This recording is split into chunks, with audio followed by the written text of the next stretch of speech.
सत श्री अकाल जी सारिਆਂ ਨੂੰ। होप तुसी सारे वधिया होवोगे and welcome to my channel. आज से इस क्लास आप डिस्कस करने हैं प्रीवियस ईयर क्वेश्चंस और ये प्रीवियस ईयर क्वेश्चंस की क्लास नंबर 3 होएगी और ये क्वेश्चंस भी आप PPSC जूनियर ऑडिटर से ही करांगे। सो बिना टाइम वेस्ट किए स्टार्ट करते हैं विद क्वेश्चन नंबर 1। सब तो पहला है साढ़े कोल the term generally employed with the reference to wasting assets. कहते केड़ी टर्म है जेड़ी जनरली आपां यूज़ करते हैं वेस्टिंग एसेट्स के नाल। ठीक है, वेस्टिंग एसेट्स पहला समझो केड़े एसेट्स होंगे है। ये मैं डायरैक्ट दस्या सी तुहानूं जदों मैं डेप्रीसीएशन की फर्स्ट क्लास लीती सी कि डेप्रीसीएशन टर्म, अमोर्टाइजेशन टर्म ते डिप्लेशन टर्म्स केड़े केड़े एसेट्स के नाल यूज़ होंगे। ठीक है, हुण वेस्टिंग एसेट्स केड़े हुंदे साडे नैचुरल रिसोर्सिस। नैचुरल रिसोर्सिस मतलब जिदा कोल माइनस, ऑयल वेल्स, जिन्हां दी वैल्यू एक्सट्रैक्शन दे नाल कटदी जाती है। एक्सट्रैक्शन दे नाल कटदी जाती है। एक्सट्रैक्शन मतलब जिन्ना तुसी इन्हां एसेट्स दे विचों यूज़ करते जाओगे उन्ने एसेट्स की वैल्यू कटदी जाएगी। तो इन्हां लई डेप्रीसीएशन तो यूज़ नहीं हुंदा, अमोर्टाइजेशन भी यूज़ नहीं हुंदा। गुडविल एक अलग टर्म है तो ये लिए आप यूज़ करते हैं डिप्लेशन। डिप्लेट होना, नैचुरल रिसोर्सिस का डिप्लेट होना, ओदी डेप्रीसीएशन वैल्यू मतलब डिप्लेशन। ये लिए आप डेप्रीसीएशन टर्म नहीं यूज़ करते, डिप्लेशन टर्म यूज़ करते हैं। हुण एक्सप्लेनेशन देख लो एक बारी। इसका करेक्ट आंसर हो जाएगा option D, depletion. Wasting assets are natural resources like mines, quarries, oil wells. Their reduction in value, उन्हों की वैल्यू के गिरावट क्यों आती है? ड्यू टू एक्सट्रैक्शन, क्योंकि तुसी उस एसेट्स को बार बार यूज़ कर रहे हो, बार बार कोयले निकाल रहे हो। तो कोयले की खान के विचों जिन्ना तुसी कोयला निकाली जाओगे तो उसकी वैल्यू डिक्रीज़ होती जाएगी। उस डिक्रीजिंग वैल्यू को आप टैक्नीकल लैंग्वेज के डिप्लेशन बोलते हाँ। ठीक है, इस term as depletion. Next question पे चलते हैं। Question number second. Question number second कह रहे हैं standard costing works on the principle of. Standard costing किस प्रिंसिपल के उत्ते काम करता है? सब तो पहले ये समझो कि स्टैंडर्ड कोस्टिंग क्यों होंदा है। स्टैंडर्ड कोस्टिंग का मतलब की है आप एक स्टैंडर्ड सैट कर लिता अपनी सारी चीज़ों का। ठीक है, जो चीज़ एक्चुअल दे विच होई ਉਹਨੂੰ स्टैंडर्ड ਦੇ ਨਾਲ कंपेयर किया जाता है। फिर देखा जाता है ये डिफरेंसिस किन्ने आ रहे हैं। एक्चुअल ज़्यादा आ रहे हैं कि स्टैंडर्ड वाला ज़्यादा है? एक्चुअल घट है कि स्टैंडर्ड ज़्यादा है, या एक्चुअल ज़्यादा है कि स्टैंडर्ड घट है?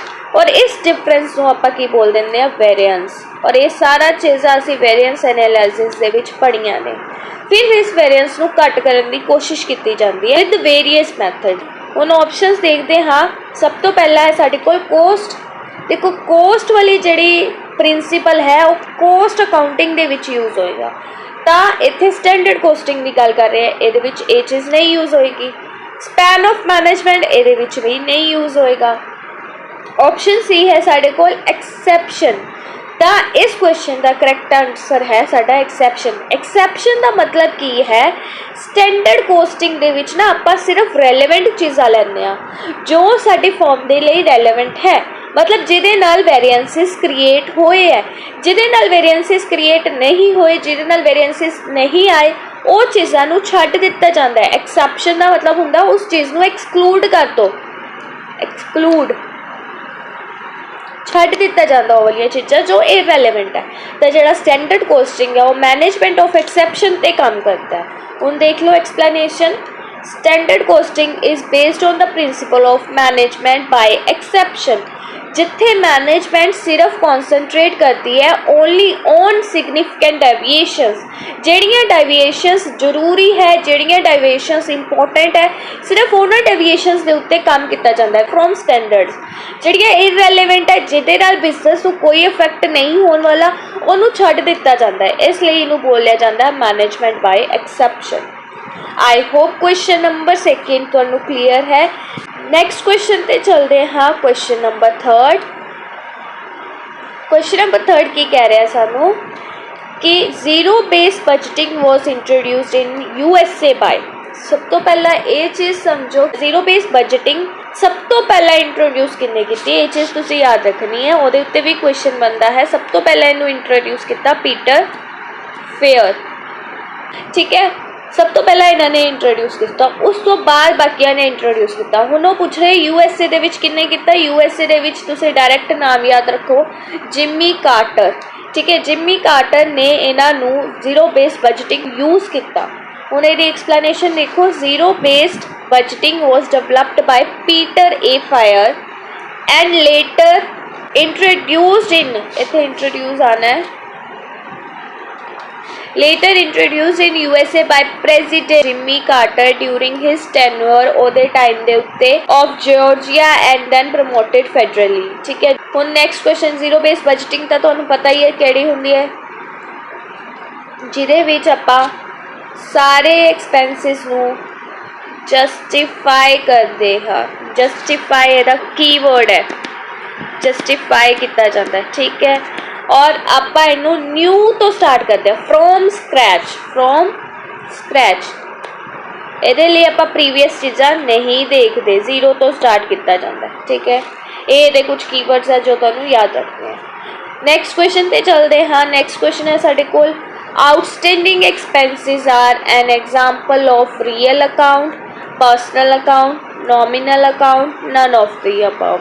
देखो, आउटस्टैंडिंग एक्सपेंसिस केड़े है, जो ड्यू हो चुके हैं हजे मैं पे नहीं किए, तो मैं पे करने एज अ पर्सन पे करने, कोई पर्सन होएगा जिन्हें वो एक्सपेंसिस नू पे करना है। इसलिए ये आउटस्टैंडिंग एक्सपेंसिस अकाउंट केड़े अकाउंट होंदे हैं, पर्सनल अकाउंट होंदे हैं। रिप्रजेंटेड पर्सनल अकाउंट दे विच भी एक काइंड होंदी है रिप्रजेंटेटिव पर्सनल अकाउंट, ਉਹ वाले होंगे। ਹੁਣ पर्सनल अकाउंट का रूल क्या होंगे, debit the receiver, credit the giver. तो आउटस्टैंडिंग एक्सपेंसिस को पे करना पैंदा, इस करके इनू आप क्रेडिट करते हैं। ਹੁਣ देखो ऑप्शन बी ਇਹਦਾ करेक्ट हो जाएगा। पर्सनल अकाउंट एक्सप्लेनेशन की है, आउटस्टैंडिंग एक्सपेंसिस रिप्रेजेंट ऑब्लीगेशन, कि मेरे उत्ते ऑब्लीगेशन है, मैं पे करने है किसी होर नू। They are classified as representative personal account. ਹੁਣ ਤੁਸੀਂ ਇਹਦੇ ਲਈ ਇੱਕ ਨਿਮੋਨਿਕ याद रखोगे, जे ਹੁਣ ਇੱਥੇ पर्सनल अकाउंट ਇੱਥੇ आउटस्टैंडिंग एक्सपेंसिस पूछा गया है, तो हो सकता ਤੁਹਾਡੇ पेपर ਦੇ ਵਿੱਚ प्रीपेड पूछा जाए, हो सकता ਤੁਹਾਡੇ पेपर ਦੇ ਵਿੱਚ एक्रूड इनकम पूछी जाए, हो सकता ਤੁਹਾਡੇ पेपर ਦੇ ਵਿੱਚ इनकम रिसीव्ड इन एडवांस पूछी जाए। तो इन्हां सब दे ਲਈ पर्सनल अकाउंट यूज़ ਹੁੰਦਾ है, तो ਤੁਸੀਂ ਇਹਨੂੰ याद करोगे पापा करके। पापा मीनस प्रीपेड, पी तो प्रीपेड एक्सपेंसिस मतलब जो मैं पहला ही पे कर देते हैं। ठीक है, एक्रूड इनकम मतलब मेरी इनकम हजे रिसीव होनी है, रिसीव हो ही नहीं। ठीक है, उन्होंने बोल देंगे एक्रूड इनकम। पेबल नू तुसी आउटस्टैंडिंग नाल रिलेट करोगे। पेबल की होंगे, मैं हजे पे करने हैं, ड्यू हो चुके हैं, पे नहीं किए मैं, वो हो जाते पेबल। और advance मीनस income received in advance. हूँ ये चारों चीज़ा पापा, प्रीपेड, एक्रूड, पेबल, एडवांस, सारे किदे नाल रिलेट करेंगे, पर्सनल अकाउंट देना। ये चीज़ तुसी याद रखनी है। जिन्ने भी साढ़े प्रीपेड एक्सपेंसिस होगे, जिन्ने भी साढ़े एक्रूड इनकम होगी, जिन्ने भी साढ़े आउटस्टैंडिंग एक्सपेंसिस होगे, आउटस्टैंडिंग मतलब पेबल, याद रखना, आउटस्टैंडिंग मतलब पेबल, जो मैं हजे पे करने हैं, ड्यू हो चुके हैं, मैं पे करने हैं। एडवांस मतलब जो मैंने रिसीव हो गया पहला ही। ये सारे दे सारे अकाउंट केड़े ने, पर्सनल अकाउंट। अगे देखते हैं एक बारी। हुण देखो ये विच ये लाइन पढ़ो, इत्थे दीज आना है, दीज ऑल इनवॉल्व पीपल। ये सारे अकाउंट दे विच कोई ना कोई इनवॉल्व होएगा, कोई ना कोई पर्सन इनवॉल्व होएगा। जिदा मान लो अगर प्रीपेड एक्सपेंसिस है, मतलब मैं अपने एक्सपेंसिस पहले ही पे करते जिन्होंने मैं पे करने, तो मैं एक पर्सन हाँ, जिन्होंने पे करने वो भी एक पर्सन है, ता करके ये पर्सनल अकाउंट के विच आएगा। ये सारे अकाउंट्स के विच कोई ना कोई पीपल, कोई ना कोई एंटिटीज इनवॉल्व होणगियां, जिन्हां तुसीं ऑफ करना पैसा या जिन्हां ने तानू देना है, तो इस करके इनू पर्सनल अकाउंट के विच पाया जाता है। तो तुसीं सिर्फ एक निमोनिक याद रखना हो कि है पापा, प्रीपेड, एक्रूड, पेबल, एडवांस। ठीक है, नेक्स्ट चलते हैं फिफ्थ क्वेश्चन। फिफ्थ क्वेश्चन कह रहा है, विच of the following is not a responsibility centre. कहते नीचे दिते गए सेंटर्स के विचों रिस्पॉन्सिबिलिटी सेंटर केड़ा नहीं है। ये मैं रिस्पॉन्सिबिलिटी सेंटर्स की अलग तो एक क्लास ली सी, उहदे विच मैं करवाया सी। ठीक है, कोस्ट सेंटर रिस्पॉन्सिबिलिटी सेंटर है, प्रॉफिट सेंटर रिस्पॉन्सिबिलिटी सेंटर है, मतलब जो लाइबल होएगा, जो रिस्पॉन्सिबल होएगा अपनी चीज़ों वास्ते, ठीक है। इन्वेस्टमेंट सेंटर भी एक रिस्पॉन्सिबिलिटी सेंटर है, बट लाइबिलिटी सेंटर नाम की मैं तुहानू कोई चीज़ नहीं पढ़ाई सी लैक्चर दे विच, तां लाइबिलिटी सेंटर एदा करेक्ट आंसर हो जाएगा। ये कोई भी रिस्पॉन्सिबिलिटी सेंटर नहीं है। एक्सप्लेनेशन देखो, responsibility centre include cost centres, responsibility centres दे विच कोस्ट सेंटर्स आते हैं, प्रॉफिट सेंटर्स आते हैं, इन्वेस्टमेंट सेंटर्स आते हैं, बट ये विच लाइबिलिटी सेंटर नहीं आता as responsibility centre. Next question पे चलते हाँ, liquid assets include. Liquid assets किहड़े हुंदे जिन्होंने आप जल्द तो जल्द कैश के विच कन्वर्ट करवा सकते हैं with in short time period, ठीक है। बहुत जल्दी इनू आप करवा सकते हैं, मतलब तुसीं कह सकते हो 1 साल के विच आप इनू कन्वर्ट करवा सकते हैं। तो ये ऑप्शन देखो, ओनली कैश, सिर्फ कैश नू आप करवा सकते हैं। कैश और बैड डेट्स, बैड डेट्स तो साढ़े की होंगे, तुहानू पता होना चाहिए। बैड डेट्स की होंगे जो पैसा मैनू रिकवर नहीं होया, मतलब जो मैनू डेटर्स ने पैसा देना सीगा ना, वो खराब हो गए, बैड हो गए, वो मुकर गए, असी नहीं देना पैसा या भज गए, वो हो जाते तुहाडे बैड डेट्स। तो ये तो इंक्लूड होंदा ही नहीं है, तो ओनली कैश भी नहीं होएगा। ऑप्शन ए भी कट दो, ऑप्शन बी भी कट दो। ऑप्शन सी देखो, cash and debtors less bad dates, ये हो सकता है। डी देखो, cash debtors marketable securities, marketable securities मतलब जिन्हों तुसी जल्दी तो जल्द बेच सकते हो, परचेज कर सकते हो। जे तुसी मार्केटेबल सिक्योरिटीज़ नूं लिता, ठीक है, परचेज किया, बाय चांस तुहानूं पैसे की जरूरत है, तुसी उन्होंने उस टाइम बेच भी सकते हो, तो ये जल्दी तो जल्दी कन्वर्ट हो जाते हैं कैश के विच। लैस बैड डेट्स, हाँ जी, हुण जिहड़े डेटर्स लैने हैं ना, डेटर्स मतलब जिन्होंने मैनूं पैसा देना है, पर ਉਹਦੇ चो ਜਿਹੜੇ बैड डेट्स है ना, वो नहीं तुसी इंक्लूड करने। बैड डेट्स मतलब मैनूं हुण पैसा नहीं आना, तो जो चीज़ तुहानूं आनी नहीं ਉਹਨੂੰ तुसी कैश ਦੇ ਵਿੱਚ किद्दां लै लोगे। तो ये विचों अगर माइनस होके दिता है कैश डेटर्स, डेटर्स ਦੇ ਵਿੱਚੋਂ bad debts minus plus marketable securities, ये सारे एसेट्स लिक्विड एसेट्स ने। तो ऑप्शन डी ਇਹਦਾ करैक्ट हो जाएगा, जिन्होंने आप जल्द तो जल्द कैश ਦੇ ਵਿੱਚ कर सकते हैं। हुण एक्सप्लेनेशन देखते, पहला करैक्ट आंसर है साडा cash debtors marketable securities less bad debts. Option D, liquid assets are those easily converted into cash, ठीक है। वो एसेट्स जिन्होंने तुसी ईजली कन्वर्ट करवा सकते हो कैश के विच, they include cash, cash itself ये इंक्लूड होएगा। Debtors after deducting bad debts, मतलब जो पैसा मैनू नहीं आना वो तुहाडा कैश के विच ईजली कन्वर्ट नहीं हो सकता, वो पैसा मर चुका है, तो तुसी उन्होंने पहला निकाल दोगे, डिडक्ट कर दोगे। दैन मार्केटेबल सिक्योरिटीज़, ठीक है। ये सारे होंगे है साडे लिक्विड एसेट्स जिन्होंने आप जल्द तो जल्द कैश के विच कन्वर्ट कर सकते हैं। नैक्सट देखते हैं हाँ, क्वेश्चन नंबर ए सीगा साडा 6। क्वेश्चन नंबर 7, फंड मीन्स, इत्थे नोट करना। Question number 7, fund means, fund का मतलब की है एक्चुअल दे विच, अकाउंट्स दे विच। अकाउंट्स और फाइनेंस दे विच जदों भी आपां फंड्स की गल करते हैं ना, फंड्स का मतलब होंदा है वर्किंग कैपिटल। याद रखना, फंड्स का मतलब की होंदा है वर्किंग कैपिटल, और वर्किंग कैपिटल किहदे इक्वल होंदी है, current assets minus current liabilities. ये मैं करवा चुकी हूँ, ठीक है। Current assets minus current liabilities, तो यह ऑप्शन ए एलिमिनेट कर दो, क्योंकि करंट एसेट्स का अलग कैटेगरी है, करंट लाइबिलिटीज़ अलग कैटेगरी है। तो ऑप्शन सी एदा करेक्ट हो जाएगा, वर्किंग कैपिटल।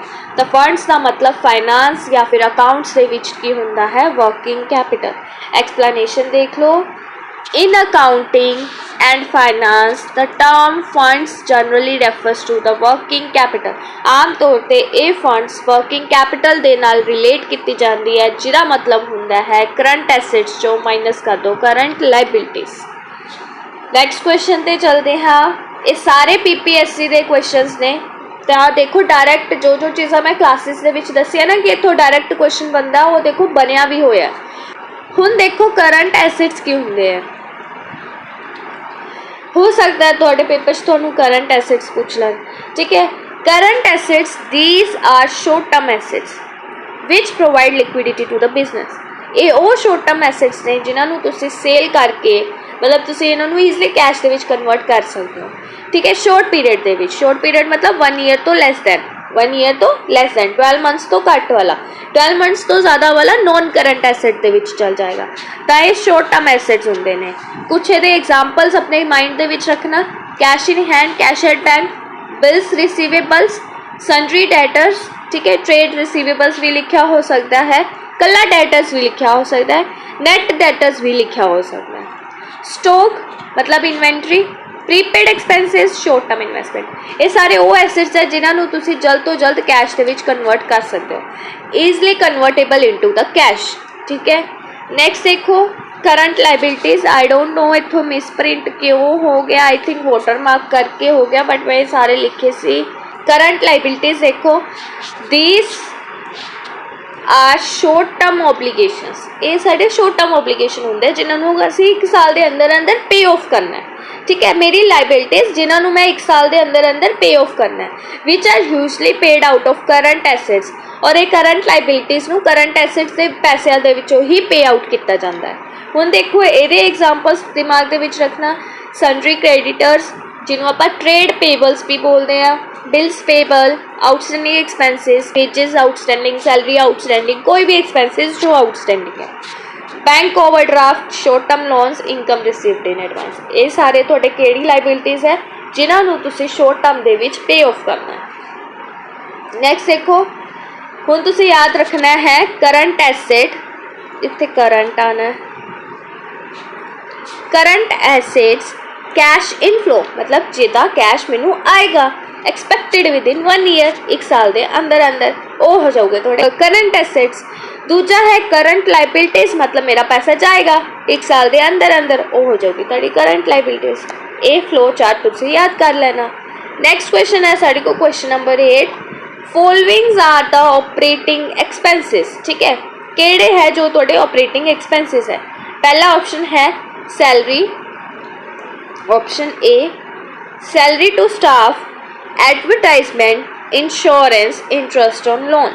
देखो ऑपरेटिंग एक्सपेंसिस केड़े होंगे जो normally day to day activities के विच मेरे एक्सपेंसिस लग रहे हैं, रेगुलर जो पे किए जाने हैं, जिदा सैलरी टू स्टाफ, एडवरटाइजमेंट उत्ते नॉर्मल खर्चा होना ही होना मेरा, वो मेरे हो जाते हैं ऑपरेटिंग एक्सपेंसिस। पर जेड़े interest on loan, interest on drawings, interest on capital, ये मेरे ऑपरेटिंग एक्सपेंसिस नहीं है, ठीक है। हुण देखो B option interest on debentures, purchases, salary to staff, option D है salary to staff, insurance and direct fee. हुण जिन्ने भी इंटरेस्ट है ना, interest on loan, interest on debenture, interest on capital, ये ऑपरेटिंग एक्सपेंसिस नहीं है। तो ऑप्शन ए देखो ये इंटरेस्ट ऑन लोन सीगा, तो ऑप्शन ए एलिमिनेट हो गया। ऑप्शन बी देखो इंटरेस्ट ऑन डिबेंचर सीगा, ये भी एलिमिनेट हो गया। मैं ऑपरेटिंग एक्सपेंसिस की डायरेक्ट डेफिनेशन भी करवाई हुई है, कुछ एग्जाम्पल्स भी करवाए हुए हैं। उस तो बाद ऑप्शन सी बचता है सैलरीज टू स्टाफ, जो मैं नॉर्मल पे करना ही है, रेगुलर पे करना ही है, इंश्योरेंस प्रीमियम जो मैं पे करना ही है, डायरेक्टर फीस जो मैं पे करनी है, नॉर्मल एक्सपेंसिस है, ठीक है। तो ऑप्शन सी ਇਹਦਾ करेक्ट हो जाएगा। Salaries to staff, insurance and director fees, operating expenses are those necessary for the normal functioning of the business such as staff salary, जो normal functioning वास्ते पे किए जा रहे हैं। जिस स्टाफ को सैलरीज नहीं पे करोगे स्टाफ आखिर काम नहीं करेगा, नॉर्मल फंक्शन नहीं होएगा, ठीक है। रेंट, इंश्योरेंस, एडवरटाइजमेंट आ कुछ एग्जाम्पल्स है अपने दिमाग के विच रखना ऑपरेटिंग एक्सपेंसिस दे। हाउएवर इंटरेस्ट ऑन लोन कहते interest on loan debentures is a financial expense not operating expense, ठीक है। जिन्नी मैं एक्सप्लेनेशन दे विच चीज़ां लिखिया है ना, ये तुसी अपने नोट्स दे विच ऐड करनी है ताकि तुहानूं ये चीज़ां याद रहन और इंपॉर्टेंट ने। देखो डायरेक्ट पीपीएससी ने क्वेश्चंस पूछे हुए ने सीधा सीधा डायरेक्ट डेफिनेशंस दे विचों, ठीक है। नेक्स्ट देखो a new profit sharing ratio is calculated at the time. देखो आ वाला चैप्टर है जड़ा प्रॉफिट शेयरिंग रेशियो वाला, ये आपां हुण स्टार्ट करना है ना। अपना गुडविल खत्म होया, गुडविल तो बाद यही शुरू होना है, इस करके मैं इस क्वेश्चन नूं ऐड कर दिता है, तुसीं नोट कर लेना। न्यू प्रॉफिट शेयरिंग रेशियो किस टाइम के उत्ते कैलकुलेट की जाती है। एडमिशन ऑफ अ पार्टनर ते भी कैलकुलेट की जाती है, जो नवा पार्टनर इन हुंदा है बिजनेस दे विच या फर्म दे विच। कोई पार्टनर जा रहा तो वह हिस्सा चला गया, उदों भी आप न्यू प्रॉफिट शेयरिंग रेशियो करांगे। कोई पार्टनर रहा ही नहीं, ਉਹਦਾ ਹਿੱਸਾ ਵੀ ਗਾਇਬ ਹੋ ਗਿਆ, ਤਾਂ ਉਦੋਂ ਵੀ ਆਪਾਂ new profit sharing ratio calculate ਕਰਾਂਗੇ। क्वेश्चन नंबर 9 ਦਾ ऑप्शन नंबर डी करेक्ट हो जाएगा, all of the above. Correct answer की है all of the above. Explanation देख लो एक बारी।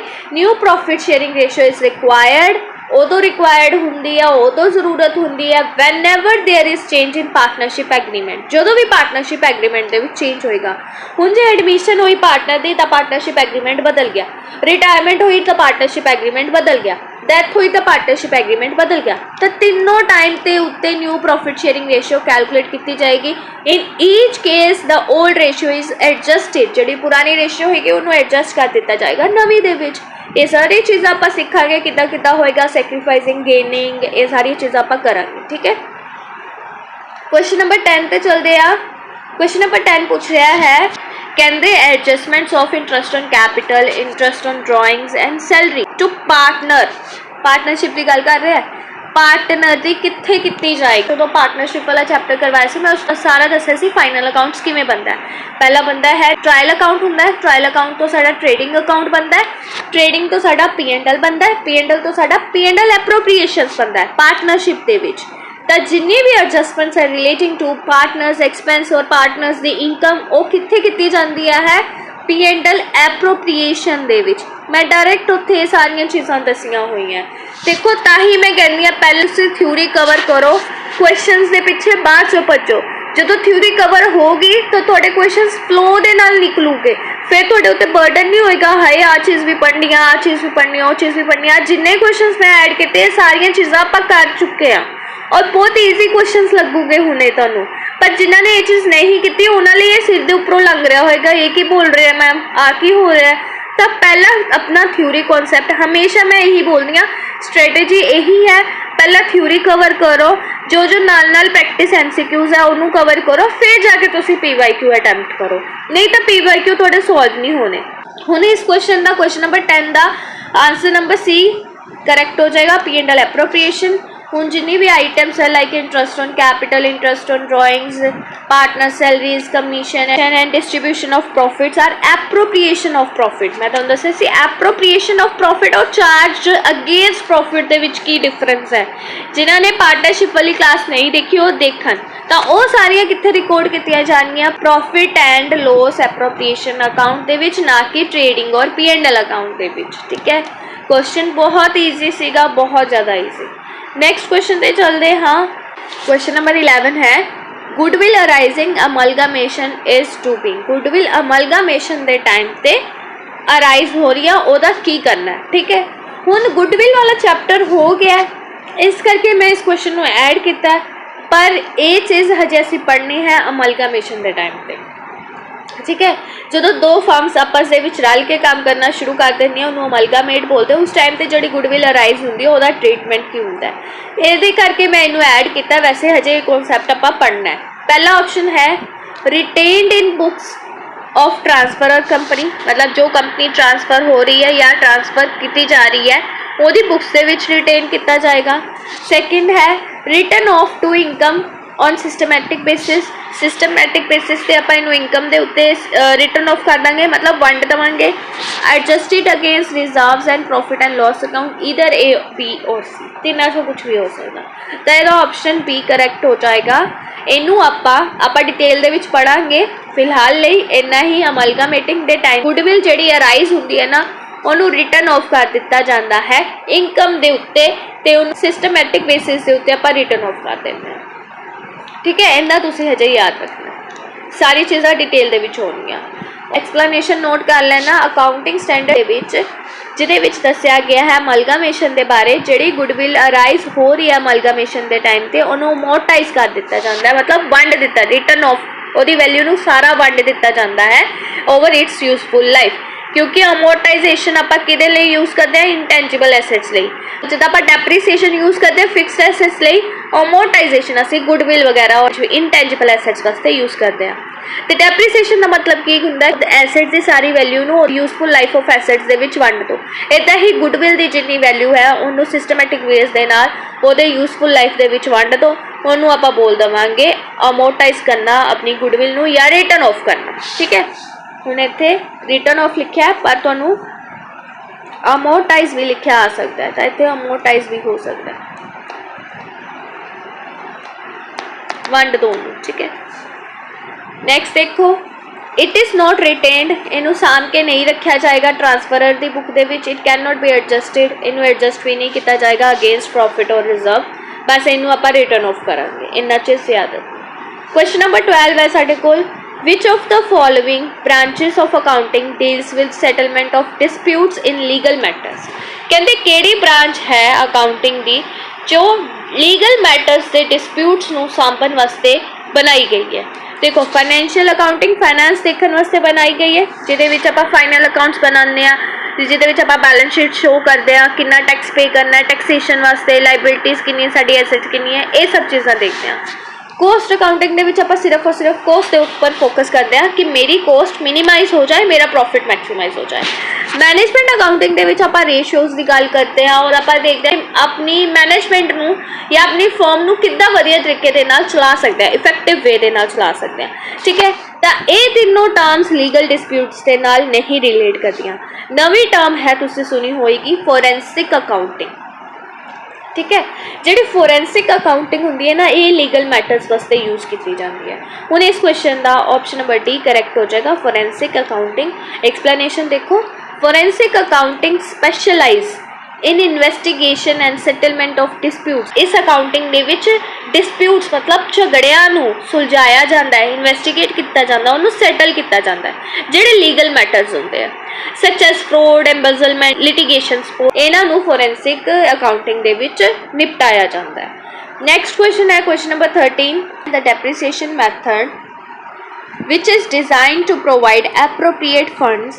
कहते डेप्रीसिएशन का केड़ा मैथड है जो डिज़ाइन किया गया है एप्रोप्रिएट फंड्स वास्ते कि मैं अपने कॉस्टली एसेट्स नू रिप्लेस कर देवां। मैं डेप्रीसिएशन दे विच एक मैथड करवाया डिटेल दे विच और कीवर्ड्स भी दसे सीगे। ऑप्शन ए है डिप्लेशन यूनिट मैथड, जिन्हों आप अपने नैचुरल रिसोर्सिस वास्ते यूज़ करते हैं।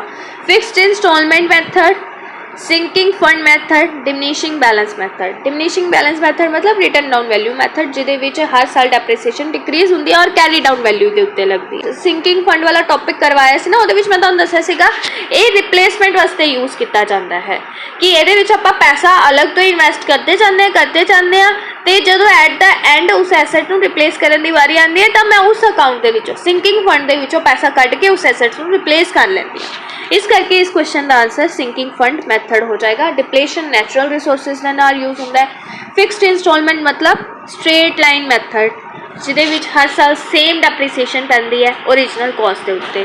डिमिनिशिंग मतलब रिटर्न डाउन वैल्यू मैथड। तो ऑप्शन सी इहदा करेक्ट हो जाएगा।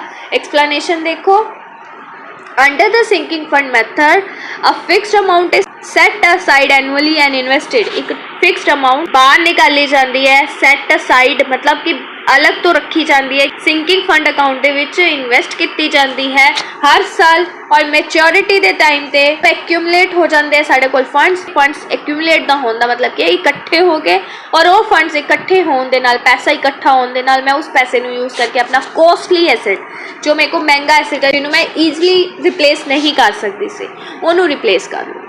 आई होप तो क्वेश्चन नंबर 13 क्लीयर है। सो आज की क्लास का लास्ट क्वेश्चन है साढ़े कोल question number 14, how is interest recorded on drawings. कहते इंटरस्ट ऑन ड्राइंग्स कितना रिकॉर्ड किया जाता है final accounts of the firm दे विच, फर्म के फाइनल अकाउंट्स दे विच।